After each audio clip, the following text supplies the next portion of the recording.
ये जो पीछे पेंटिंग्स है बहुत स्पेशल है। पोर्ट्रेट आर्टिस्ट ग्रुप का कंपटीशन हुआ था, मैं तभी विनर था। स्पेशल ऐसी चीज है कि उस प्राइज मनी से मैंने अपना मंगलसूत्र बनाया था। नहीं, ये सच में स्टोरी है। जब न्यूड कोई आर्टिस्ट करता है तो उसने सबसे पहले क्या देखना चाहिए, मतलब प्रोसेस में एक शॉर्ट में बता दीजिए कि आप इस तरह से उसको देखो और ऐसे ऐसे एप्लीकेशन करते जाओ। बहुत सारे एस्पेक्ट हैं। आप उसे स्टडी के तौर पर देखेंगे, सपोज कि मुझे कि न्यूड हमारे कॉलेज में होने वाला है, एप्लीकेशन देना पड़ता है, ऐसा कुछ होता है? ये सिलेबस में रिटन फॉर्मेट में कहीं नहीं है। ये एक दुख की चीज है। अपने यहाँ का जो सिलेबस है उसमें यहाँ पे कहीं पे भी मेंशन नहीं है कि न्यूड पेंटिंग या nude study is equally important as we are doing figure study. Syllabus में वो टॉपिक ही नहीं है बराबर। इसको देखने का नजरिया ऐसे ही बदल गया है। तो क्यों नहीं लिखा गया? मतलब यही चीज है ना, अभी हम इतने बड़े भी नहीं है कि इसे बदल सकते। तो जिन्होंने बनाया उसको अकल नहीं है, क्यों नहीं बनाया? ये पहली बार मुझे पता चला, क्योंकि आप उस बैकग्राउंड से हो, एक टीचर हो, इसलिए आपको पता है अंदर की बात। बेसिक चीज है, उसका इम्प्लीमेंटेशन हम ऐसे कर रहे हैं, चोरी छुपे करना पड़ रहा है। अभी तक वो सिलेबस में क्यों नहीं है? सब है, फिगर स्टडी है, हेड स्टडी है, कास्ट स्टडी है, म्यूरल है, सब है। न्यूड स्टडी के लिए ऐसा परमिशन क्यों नहीं है? हम फॉरेन की बात कर रहे हैं ना, तो फॉरेन में इधर से शुरुआत है। वहाँ पे तो फिगर स्टडी पहले न्यूड से शुरू होती, बाद में जाके ड्रेपरी ऐड होती है। ये होता है कि आर्ट स्टूडेंट जब टीचर बनता है, सच में एक आर्टिस्ट होता है अंदर से, तब आते हैं सवाल बाहर।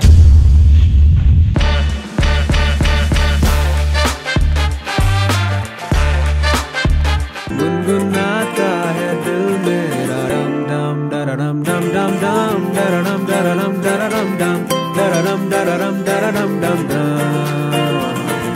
डम डम डरडम डम डम। हेलो दोस्तों, आज हम जा रहे हैं अक्षय पै सर के यहाँ पे। बहुत सारी रिक्वेस्ट आई थी कि अक्षय पै सर के यहाँ पे जाओ। अभी उनके नए रूम पे जा रहे हैं। इतने सारे बिल्डिंग में उनका रूम ढूंढते हैं, पहले तो वो टास्क है, फिर उसके बाद उनसे मिलते हैं। चलो चलते हैं।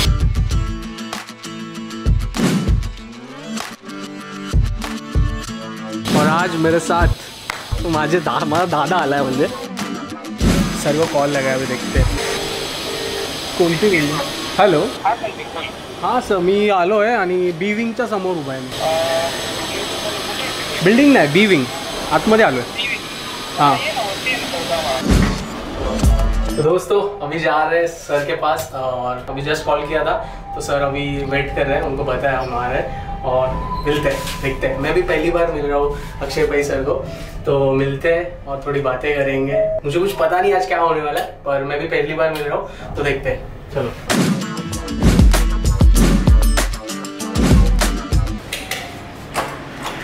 हेलो, वाह एकदम टॉप फ्लोरला। आम्ही 4th फ्लोरला चुकून मी ऐकलं। मस्त स्टुडंट इकडे एकटे काम करता है इधर? अच्छा अच्छा। अभी उनके साथ पॉडकास्ट करेंगे। आपके पास अगर कुछ सवाल रहेंगे अक्षय पै सर के बारे में तो बेझिझक आप पूछ सकते हो। Okay sir? यस। और सर सारे सवालों के जवाब देंगे। थोड़े पर्सनल रहेंगे तो भी चलेगा, आपके लाइफ के बारे में। Yes okay sir. मराठीत करतोय ना? नाही ना, आपण हिंदीमध्ये करणार।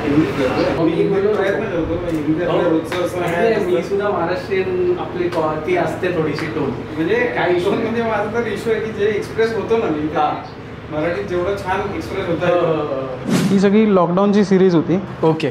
त्यावेळेला मी केलं होतं, म्हणजे आमचं जे जुनं घर मी तुला बोललेलो ना, हां हां हां, तसं ओके। त्या जुन्या घरात मी केली होती। ऑलमोस्ट अशा छोट्या छोट्या साईजमध्ये मी कामं केली आहेत। हे अमृता जे तिचं काम करत होती तेव्हा। ओके। आता हे जे काळे डॉट्स आहेत ना, हे त्याचं क्लिनिंग माझं बाकी आहे करायचं, त्यासाठी पण ही काढली होती।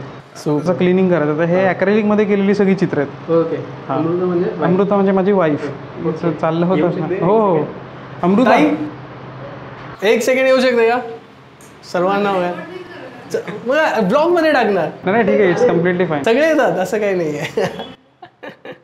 ओके ठीक आहे। तर हे तिचं केलेलं, आणि हे मगाशी जसं मी तुला उल्लेख केला की सब्जेक्ट्स तू बघत असतो, आता हा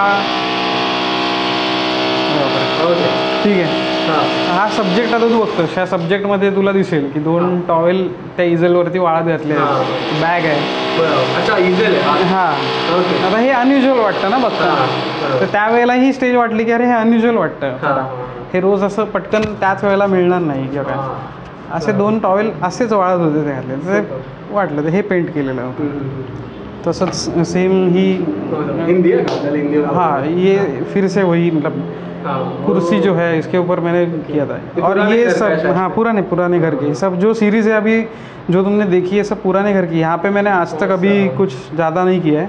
हाँ, तो हाँ, वाह। और ये दूसरी भी चीज़ इम्पोर्टेंट, मैंने इसे कहीं पे भी प्लेस नहीं किया है। मतलब मैंने आज तक ये जो पेंटिंग की है तो उसके लिए खास मैंने ऐसे उसको अरेंज किया है स्टिल लाइफ के जैसे अरेंज जैसे ऐसा कुछ अरेंज नहीं किया। जो मुझे नेचुरल वे में दिखी उसमें से ही ये कॉम्पोजिशन। रिफ्लेक्शन है ना कांच का। वाह, ये वॉशरूम का सीन आप देख सकते हो। हाँ, स्केच ही था ये भी, बहुत क्विक अप्रोच में मैंने किया था ये। नाइस नाइस, और ये सेम कुर्सी। इससे बहुत आइडिया मिलने वाली है स्टूडेंट्स को उनके एग्जीबिशंस के लिए जो करते हैं डेली वर्क, बहुत आइडिया मिलेगी। ऑसम। ये भी है, इस ब्लैक को इग्नोर करो, वो क्लीन होगा बाद में। बस वो इफेक्ट का नहीं है, मतलब वो लग रहा है लेकिन इफेक्ट है।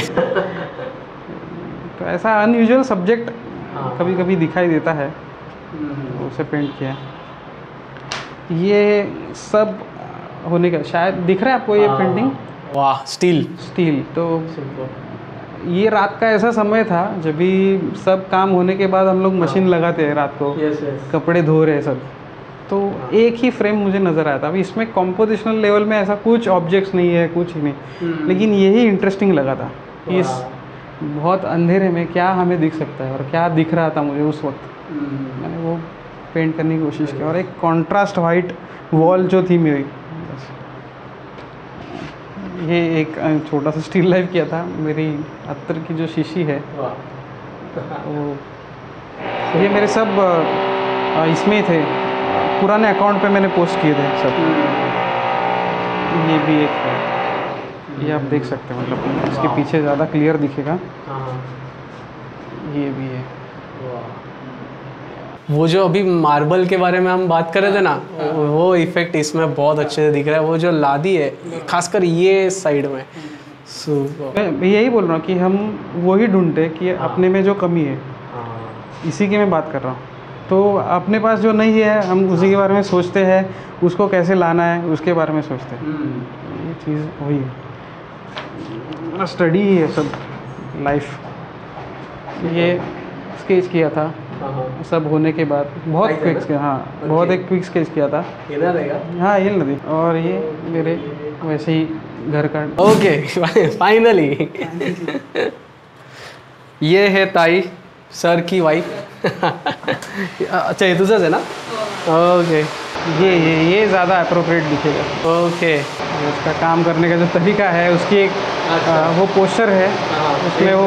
हाँ, सुबह मस्त।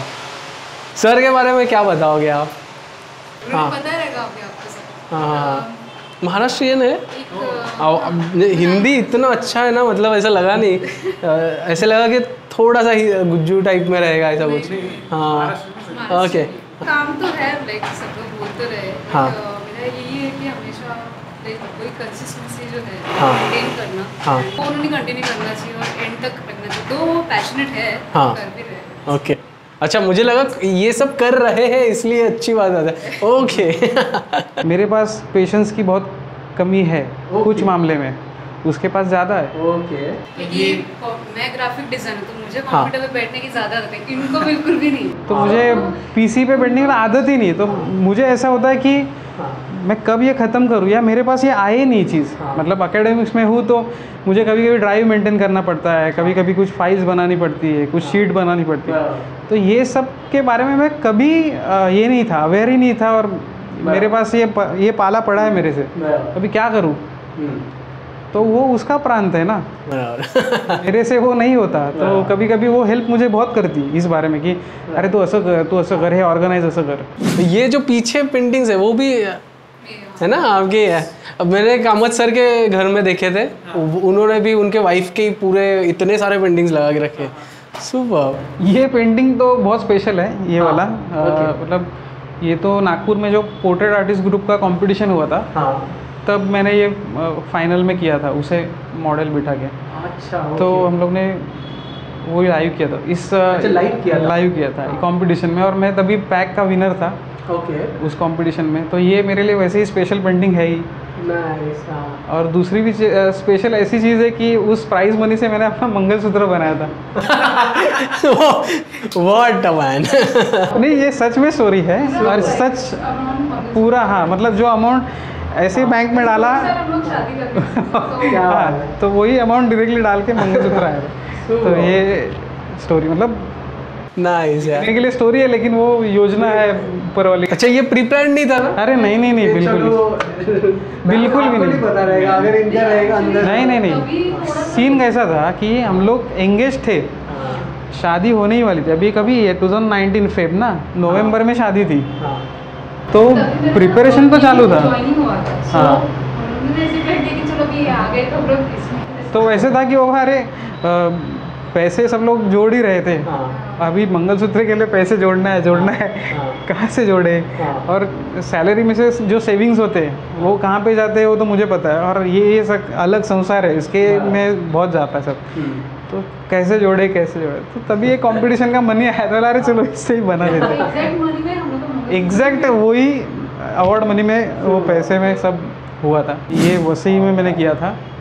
कहाँ पे? वसई फोर्ट में मैंने किया वसई था। फोर्ट। हाँ, अच्छा। वसई फोर्ट जो है वो बहुत करीबी सब्जेक्ट है मेरे, वसई फोर्ट। वसई फोर्ट, क्योंकि आप कभी भी वहाँ पे जाओ आपको एक अलग सुकून मिलता है।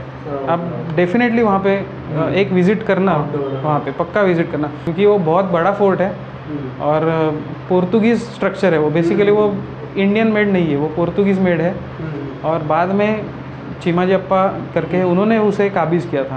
ओके। तो उसके पीछे भी बहुत अच्छी एक स्टोरी है। तो वो बहुत बड़ा फोर्ट है वसई में भी, और पोर्तुगीज़ फोर्ट का जो स्ट्रक्चर है उसमें भी सबसे बड़ा स्ट्रक्चर करके वो वसई में फेमस है। तो आप कभी जाके विज़िट करना वहाँ पे, बहुत अच्छी प्लेस है पेंटिंग के लिए भी। ठीक है, back to the. Yes, thank you. ये कुछ पेंटिंग्स लॉकडाउन की थी। उसके बाद मेरे पास अभी वाओ, बार है वो बेस्ट है। आर्ट सोसाइटी के न्यूड सेशंस में जो अटेंड किए मैंने। ओके, कब के है ये? ये अभी रिसेंट वर्क है, ऑयल कलर में मैंने किए थे ये वाले। क्लोज क्लोज ये।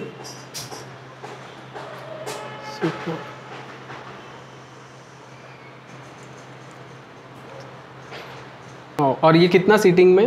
ये एक सीटिंग में, ये Okay. पूरे एक सीटिंग में कंप्लीट किए हुए 4-5 पेंटिंग्स हैं। hours। हाँ मतलब ये तो एक सीटिंग मेरे ख्याल से मैंने 12 को शुरुआत की थी इसकी। 12 से 3 साढ़े 3, 12 से साढ़े 3 के बीच में ये पेंटिंग कंप्लीट किया ये वाला। सुपर। मतलब मैं उधर बैठा था तभी मैंने देखा ना, वो बहुत बहुत सही है, मतलब बहुत पसंद आया ये। एक है, उसके बाद ये वाला एक पेंटिंग है न्यू सेशन का। तो अभी ये फिगरेटिव पेंटिंग है, अभी ये फाइनल लेवल पे बनाया है या रफ लेवल पे बनाया है? इसका खाली अप्रोच अलग है। आप ये भी देख सकते हो कि अभी ये पेंटिंग के डिटेल्स और ये पेंटिंग के डिटेल्स, इसमें थोड़ा सा फ़र्क आपको दिखाई देता है। तो ये अप्रोच का फ़र्क है। इसके अंदर बहुत सारी चीज़ें बोल्ड दिखाई देंगी, इसके अंदर थोड़ी सी और डेलिकेट है। आप देख सकते हो क्योंकि ये साइज़ का फ़र्क है। ये वाला एप्लीकेशन और ये वाला एप्लीकेशन, इसमें भी फ़र्क है क्योंकि डेफिनेटली साइज़ छोटी बड़ी है। तो जितना जितना कैनवास बड़ा होते जाएगा उसको अप्रोच करने का तरीका भी उतना बदलना चाहिए, ऐसा मुझे लगता है। और एक्सप्रेशन की बात है ऑलवेज़, कि ये एक्सप्रेशन वो स्टेज पे था, वो एक्सप्रेशन में मैंने लिया, कैप्चर किया। कल जाके मैं यही मॉडल का ऐसे ही एंगल में अलग पेंटिंग करूँ तो शायद मेरे एक्सप्रेशन अलग होंगे उसे देखने के लिए, उसे पेंट करने के लिए। शायद मेरा अप्रोच अलग होगा। आज इसमें आप देख सकते हो कि वो डार्क स्किन का जो कॉम्प्लेक्शन है, वो इसका मेन एस्पेक्ट है। कि वहाँ पे कैसे लाइट डार्क के पैटर्न बने हैं, उसके स्किन टोन में कितने वेरिएशन। ये टोन्स लाना बहुत हार्ड। तो ये भी ये एक्सप्रेशन का ही पार्ट है ना, कि उस एक्सप्रेशन के लिए मैं वहाँ पे काम कर रहा था।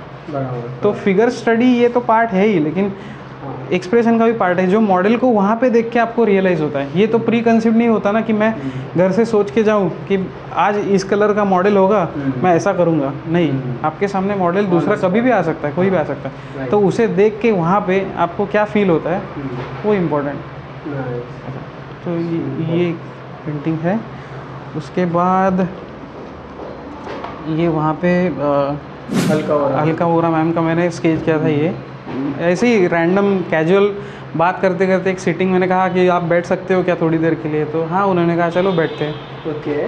तो ये पेंटिंग मैंने उनको देना है, इस पे शर्त पे ये किया था मैंने, तो अभी उनको ये पेंटिंग देना है मुझे। ये मैम का बहुत पोर्ट्रेट बनाया है लोगों ने मतलब कमल सर ने भी बहुत बार बनाया है। उनका एक अच्छा स्ट्रक्चर कैरेक्टर भी है, तो मुझे लगा अच्छे से करना चाहिए। और वो लाइट भी अच्छा आ रहा था, मतलब कि ऐसे ही बैठो, तो उनको सिर्फ इस पार्ट पे मैंने फोकस करके बाकी। खास बात ये है कि आपने नीचे का पार्ट नहीं निकाला, लेकिन वो लग रहा है कि वो है वहाँ पर। तो उनका एक ह्यूज स्ट्रक्चर है, वो कैरेक्टर है उनका, मुझे लगा वो पेंट करें, तो ये किया था मैंने। और दूसरा ये है सेम सेशन में भी, न्यूड सेशन में किया था, फीमेल न्यूड किया था।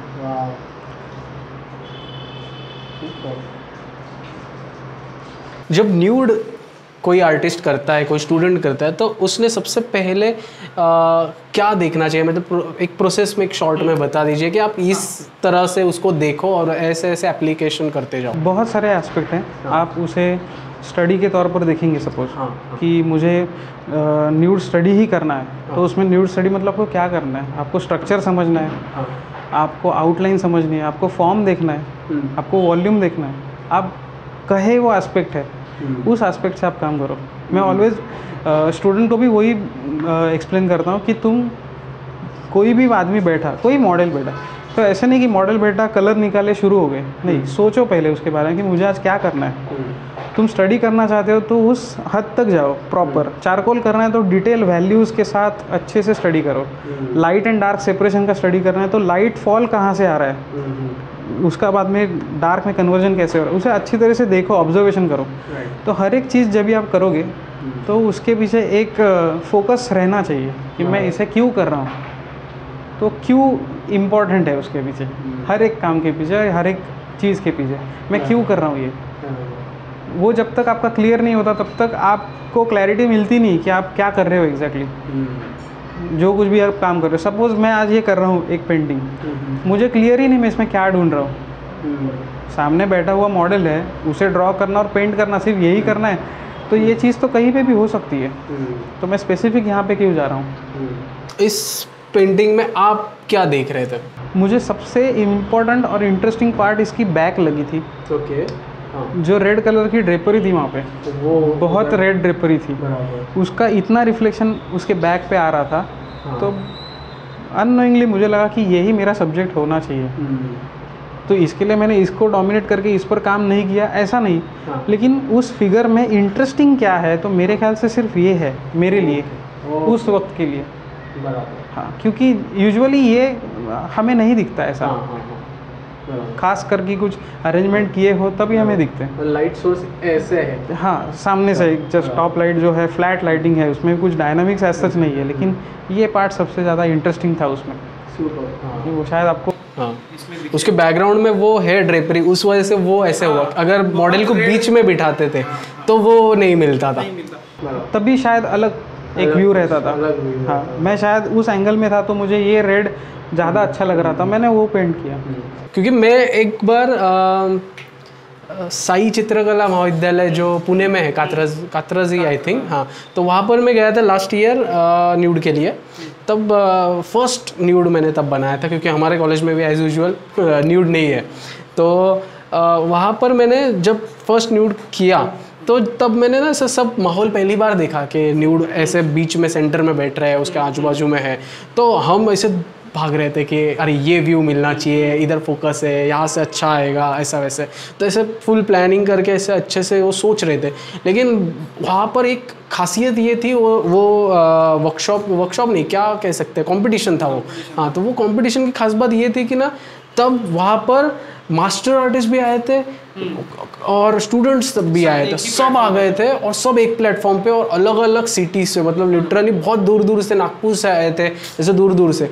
तो इतने मास्टर काम देखने मिले ना हमें।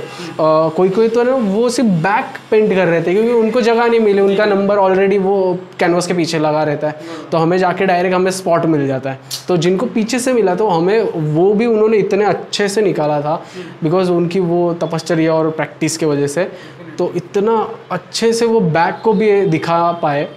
तो एक चीज़ है ना यहाँ पे ये भी है, बहुत सारा एक इस सब्जेक्ट को लेके ना एक बोलते ना कि बवाल एक हाँ गुब्बारा बना के छोड़ा है हाँ की न्यूड पेंटिंग, अरे बाप रे न्यूड पेंटिंग नाही, कसं करायचं, कैसे रखेंगे, ऐसा नहीं। हाँ कुछ कॉलेजेस में तो ऐसा है कि मतलब मैंने सुना है कि नहीं ये अलाउड ही नहीं है, हमारे यहाँ तो ये परमिशन नहीं। मुंबई के कुछ कॉलेज हैं, मैं उसका नाम अभी नहीं ले सकता, लेकिन उस कॉलेज में ऐसा है कि वो इंस्टीट्यूशन में ऐसा चलेगा ही नहीं, ये उसने क्लियर करके रखा है, न्यूड पेंटिंग। चलेगा ही नहीं। हाँ तो सवाल ये होता है कि बच्चे काम कैसे करेंगे, बच्चे स्टडी कैसे करेंगे। अगर मेडिकल स्टडीज़ में अगर बॉडी नहीं मिलेगी तो स्टडी कैसे होगा। ये जितना सिंपल है और प्रैक्टिकल है, उतना ही एक आर्टिस्ट फिगरेटिव स्टडी करने के लिए अगर मॉडल नहीं मिलेगा तो काम कैसे करेगा। वो भी मॉडल हमें न्यूड सेशन क्यों चाहिए, तो पूरे बॉडी का अंडरस्टैंडिंग होने के लिए न्यूड सेशन चाहिए। ये बेसिक चीज़ है, लेकिन इसको लेके बहुत सारे विवाद अभी भी है कॉलेजेस में।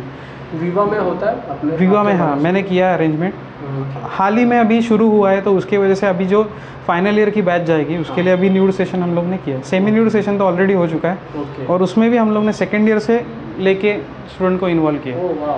तो फिगर स्टडी है, तो ये ऐसा नहीं कि ये फर्स्ट ईयर को नहीं चाहिए, थर्ड ईयर को ही चाहिए। हमारे टाइम पे ऐसा तो होता था कि थर्ड और फाइनल ईयर में, फाइनल में ही मोस्टली फाइनल में ही न्यूड सेशन हो, तो ये अलग मेंटलिटी है, अलग फिर से इसके बारे में तो कुछ कर नहीं सकते। तो ये जो न्यूड जो सेशंस रखते हैं कॉलेजेस में, तो उसके लिए कुछ ये करना पड़ता है, हमें एप्लीकेशन देना पड़ता है, ऐसा कुछ होता है कि न्यूड हमारे कॉलेज में होने वाला है गवर्नमेंट के लिए? ये सिलेबस में रिटन फॉर्मेट में कहीं नहीं है, ये एक दुख की चीज़ है।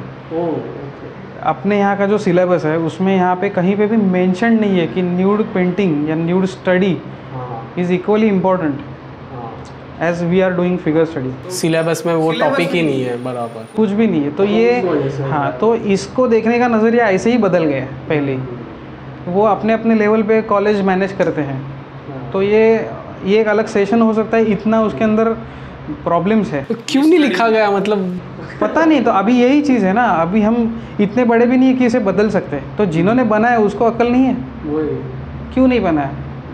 ये पहली बार मुझे पता चला, क्योंकि आप वो उस बैकग्राउंड से हो, एक टीचर हो, इसलिए आपको पता है अंदर की बात। बेसिक चीज़ है, उसका इम्प्लीमेंटेशन हम ऐसे कर रहे हैं कि कुछ चोरी छुपे करना पड़ रहा है। आज जब भी न्यूड पिक्चर रिलीज़ होता है, अगर उस मॉडल को भी बोल भी नहीं पाती वो कि मैं ऐसे ऐसे काम के लिए जा रही हूँ, तो सोचो आर्ट कॉलेज में भी, भले आर्ट कॉलेज के स्टूडेंट का नज़रिया उसके लिए अलग है, लेकिन फिर भी वो सब्जेक्ट के लिए देखने का नज़रिया अभी तक क्यों नहीं बदला, अभी तक वो सिलेबस में क्यों नहीं है प्रॉपर रिटन फॉर्मेट में। सब है, फिगर स्टडी है, हेड स्टडी है, कास्ट स्टडी है, म्यूरल है, सब है। न्यूड स्टडी के लिए क्यों नहीं है, ऐसा परमिशन क्यों नहीं है। हम फॉरेन की बात कर रहे हैं ना, तो फॉरेन में इधर से शुरुआत है, वहाँ पे तो फिगर स्टडी पहले न्यूड से शुरू होती है, बाद में जाके ड्रेपरी ऐड होती है। अब मुझे बोलो, फर्स्ट स्टार्टिंग हम जो कर रहे हैं ना, उसके लिए बेसिक जो होता है तो कास्ट पहले देते हैं, तो न्यूड भी कास्ट में भी रहते हैं। उसके बाद धीरे धीरे करके लाइव मॉडल आने लगते हैं। आप समसारा अकेडमी में जाके देखो, आपको वहाँ के syllabus it is completely as same as Barcelona और फ्लोरेंस, तो आप ये भी देख सकते हो।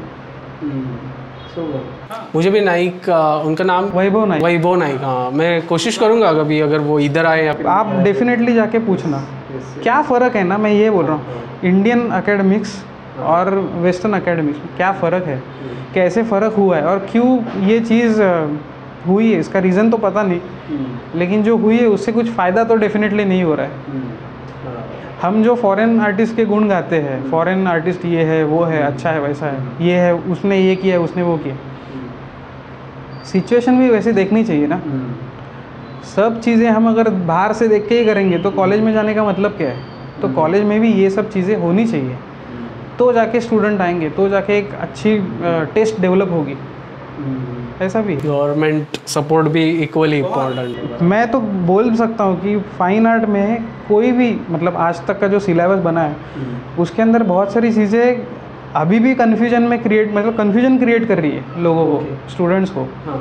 हम भी उसे देखते हैं कभी कभी, तो ये क्यों बना के रखा है, समझ में नहीं आता। जो चीज़ होनी चाहिए असल में, वो चीज़ तो है ही नहीं। हाँ। अननेसेसरी स्टूडेंट लोग काम कर रहे हैं, गधा गधा मजदूरी बोलते हैं ना जिसे, वो चल रहा है। जैसे कुछ एग्जांपल। अभी जैसे सब्जेक्ट की बात करूँ हाँ। तो फिगर स्टडी हाँ। और प्रिंट मेकिंग, हाँ। ये 2 सब्जेक्ट हैं। हाँ। प्रिंट मेकिंग के 10 असाइनमेंट और फिगर स्टडी के 8 असाइनमेंट। ओके। हाँ। क्या मतलब है? हाँ बराबर। क्यों? क्यों? मेरा सवाल ऑलवेज क्यों पे आता है, क्यों? अगर वो 10 है ये 8 है तो क्यों 10 क्यों नहीं? It is not about equality, ये कुछ ऐसा नहीं है। बस इतना है कि इसके पीछे क्या रीज़न दे के तुमने 10 नंबर दिए और इसको 8 नंबर दिए। लास्ट में आई थिंक वो total number of count assignments का ऐसा है ना। अगर हर एक सब्जेक्ट उतना ही इम्पोर्टेंट है तो फिर नंबर ऑफ असाइनमेंट ऐसे क्यों? ये मैंने जस्ट बेसिक बोला है, और भी बहुत सारी चीज़ें। हाँ, डीप में भी जाएंगे तो ये होता है कि आर्ट स्टूडेंट जब टीचर बनता है तब उसको एक मतलब एक आर्ट लवर जो सच में एक आर्टिस्ट होता है अंदर से, तब आते हैं सवाल बाहर। चीज़ आचरेकर सर से भी पूछेंगे, कामत सर से पूछेंगे, जो भी आर्टिस्ट है, वेल नोन आर्टिस्ट है, आम और वो काम कर रहे हैं मेन, उनसे आप पूछेंगे ना तो उनको आपको समझ में आएगा कि सच में क्या फ्लॉज है एजुकेशन पैटर्न में, और बच्चे लोग काम क्यों नहीं कर रहे, क्यों वो ज़माने के आर्टिस्ट अभी तक चल रहे, नाम क्यों है उनका। टॉपिक पे होना चाहिए, करना ही चाहिए, होना ही चाहिए। क्यों यूरोपियन का जो सिलेबस था वो डिस्कार्ड किया? तभी आर्टिस्ट थे तो बाद में भी रहेंगे ना, लेकिन वो किस चीज़ के लिए उन्होंने बंद किया ये उनको पता है, जिसने बंद किया वो, जिसके पीछे क्या क्या रीज़न थे पता नहीं, लेकिन शायद किसी को पता हो तो मेरे को आके बोले। अगर उस सिलेबस से फ़ायदा हो रहा था तो वो बंद क्यों किया था? वहाँ पे 2 साल तो बाहर ट्रेनिंग लेते थे, बाद में जाके एंट्रेंस होती थी, और वहाँ उसके बाद सिलेक्शन होता था। सिलेक्शन होने के बाद वो प्रिंसिपल डिसाइड करता था कि तुमको कौन से क्लास में बिठाना है। अब ये पॉसिबल होगा? ऐसे होगा करके? तो वो अच्छा ही था ना, कहाँ बुरा था? और दूसरी चीज़, यही प्रोसीजर रशिया में भी है, आज भी है। क्यों है? इसके लिए मतलब मैं भारत देश का या किसी का कुछ अपमान ऐसा कुछ नहीं, लेकिन जो चीज़ अच्छी है तो वो अच्छी ही है, उसके बारे में कोई दो राय नहीं है। ऐसा बोलूँगा कभी डीप में। यस सुबह ये है, और ये एक ब्लैक एंड वाइट मैंने किया था, वो लास्ट सेशन में मैंने किया था। इस न्यूड सेशन से पहले एक सेशन हुआ था अम्मा ना, लक्ष्मी अम्मा, तो ये ब्लैक एंड वाइट में मैंने छोटा सा ही था, A4 साइज़ में पेंट किया। ये चीज़ है, और ये दूसरी 2 चीज़ें, ये एक्चुअली पेंटिंग किसी को देनी है, इसके लिए मैंने बाहर निकाल के रखी थी। अच्छा, स्टैम्प भी मारा है? ये स्टैम्प मैंने किया था उसके ऊपर। ओके। ये मेरे पुराने घर का व्यू है। ओके। यहाँ पे अमृता उसका काम कर रही थी, देख रही थी फ़ोन पे, हाँ। और एक एटमॉस्फेयर जो मुझे लगा अच्छा था, मैंने वो पेंट किया था। और दूसरा है ये वाला पेंटिंग, जो ये दोनों पोस्टर कलर में है बाय द वे, ये पोस्टर कलर में ही है। वाह। फिर अच्छा, इसके ऊपर एप्लीकेशन किया है तो वो प्रिजर्व रहे बहुत साल तक। तो ये दोनों पोस्टर कलर के काम हैं, आप देख सकते हैं ये वाले। ये ऐसा ही अप्रॉक्स आप देख सकते हैं, ये व्यू ऐसा ही, हाँ, मतलब ये वॉल ऐसी ही ऑलमोस्ट है। जूम है हाँ, थोड़ी सी। हाँ। तो इसे देना है मतलब एक मेरा दोस्त है, हाँ। उसने ये पेंटिंग परचेज़ की थी, अच्छा। तो उसे उसको देना है तो हाँ। तो मतलब ऐसे डेली लाइफ के जो सब्जेक्ट्स होते हैं वो भी हाँ, मैं यही बोल रहा हूँ, बाय करते हैं तो मेरे ये 2 पेंटिंग खरीदे, वो बहुत अच्छा आर्टिस्ट है खुद में भी। अगर उसे क्या इसमें अच्छा लगा तो ये उसकी बात है। अगर ये तो मेरे घर का टॉपिक्स है, घर के सब्जेक्ट है, लेकिन उसमें क्या अच्छा लगा वो उसकी बात है। तो जैसे हम लोग ने वैसे पहले डिस्कस किया था, आर्ट बायर और जो कलेक्टर होता है, ये ओके। उसका नाम पंडित तुलसीदास बोरकर, मतलब उनको पद्मश्री है। वाह। तो ये मेरे बहुत श्रद्धा स्थान की तरह है। तो मतलब एक आर्टिस्ट कैसा हो तो इनके जैसा हो, ये मेरी धारणा है। तो उसके लिए क्या कर सकते हैं, मैंने तो उनको देखा भी नहीं है, लेकिन उनका जो जीवन परिचय मैंने लिया, उनका जीवन जो देखा मैंने, हाँ और जिस तरह से उनका लाइफ स्पैन है, हाँ। वो इतना इंस्पिरेशनल है हाँ कि कभी कभी उनका काम जब भी उन लोग बजाते, कभी कुछ करते तो आँख में आंसू आते, इतना वो मेरे लिए इंस्पिरेशनल है, एकदम दिल के करीब है। तो उनकी तस्वीर मेरे घर में होनी ही चाहिए। तो ये पोस्टर कलर में मैंने उनका पोर्ट्रेट किया है। तो हारमोनियम बजाते थे क्या ये? हाँ। तो आपने उनसे सीखा है? नहीं नहीं नहीं, नहीं। मेरी उतनी औकात भी नहीं है और मेरा उतना भाग्य भी नहीं है। हाँ मैंने उनके स्टूडेंट पंडित सुधीर नायक करके, हाँ। उनसे कुछ सेशंस मैंने लिए, उसके बाद में उनके जो शिष्य हैं उनसे मैं सेशन ले रहा हूँ अभी। लेकिन एक गुरु परंपरा जो कहते हैं हम, तो हम लोग ये बोल सकते हैं कि हम बोरकर परंपरा फॉलो कर रहे हैं। जैसे एक ट्रेडिशन होता है, घराना होता है, तो ये बोरकर घराना हम बोल सकते हैं। उनके भी गुरुजी हैं, तो पी मधुकर करके है। तो मतलब अभी आप ये बजा सकते हो ना थोड़ा सा? ये मैं नहीं, कुछ भी नहीं, मैं सच बोलूँ मैं कि ये जो हारमोनियम मैं अभी सीख रहा हूँ ना, बहुत इनिशियल स्टेज पे जो है, मतलब जिसे हम अलंकार बोलते हैं, बेसिक, वो स्टेज पे। और एक पहला संगीत का रूल मैं पहले जैसे बोला था, गुरु ने ये भी बोला है कि 5 साल तक कहीं पे भी कुछ परफॉर्म नहीं करना। आपको कुछ अच्छा आ भी जाए फिर भी 5 साल तक आपको परफॉर्म नहीं करना है। अब ये शिक्षा में अगर ये क्लॉज अगर हम पेंटिंग में डालें तो एक भी ऑर्डर नहीं करनी है। सिर्फ 5 साल आपको पेंटिंग करना है। मैं ये बोल रहा हूँ कि ये डिसिप्लिन संगीत की जो है ना, ये इसमें आनी चाहिए और ये काम करेगी। लेकिन हम किस तरह उसे देखते हैं श्रद्धा से, उसके ऊपर। ये मेरा जो पार्ट है ये मेरे आनंद के लिए, यहाँ पे मेरा इसका अलग कनेक्शन है। तो ये जैसे जैसे डेवलप होता जाएगा मैं। और ये जो अभी टैटू है आपके हाथ पे, उसके बारे में क्या? हाँ, उसके बारे में क्या? ये तो मेरे गुरुजी मतलब करता हरता श्रीजी महाराज जो हम फॉलो करते हैं, मैं स्वामीनारायण धर्म फॉलो करता हूँ। तो हमारे इष्ट देव जो हैं श्रीजी महाराज करके, गुणातीतानंद स्वामी और श्रीजी महाराज। तो मेरी ये श्रद्धा है, मेरी मानता है ऐसे कि जो कुछ भी हम कर रहे हैं वो सब वही करते हैं और ये अल्टीमेटम है मेरे लिए। तो इसलिए मैंने क्या कि जो हाथ से हम काम करते हैं वो काम करता हरता श्रीजी महाराज, तो उनके हाथ से ही होता है, इसमें मैं कुछ नहीं कर रहा हूँ। Thank you so much sir. Sir ने ये स्टूडियो में लगाने के लिए दिया है। जब भी स्टूडियो होगा तब सारे आर्टिस्ट के आर्टवर्क्स, ऐसे सारे आर्टवर्क्स हम स्टूडियो में लगाएंगे। और थँक्यू सर, हे आठवणी राहील जेव्हा पण पॉडकास्ट बघेल आणि किंवा हे पेंटिंग बघेल तेव्हा हा क्षण आठवण येते। That's it. अभी जस्ट पॉडकास्ट हो चुका है और बहुत ही जल्द ये पॉडकास्ट में रिलीज़ करूँगा। ये था अक्षय पै सर के साथ आज का blog. Thank you so much for watching. अगर पसंद आया तो सब्सक्राइब करो, लाइक करो and see you in the next.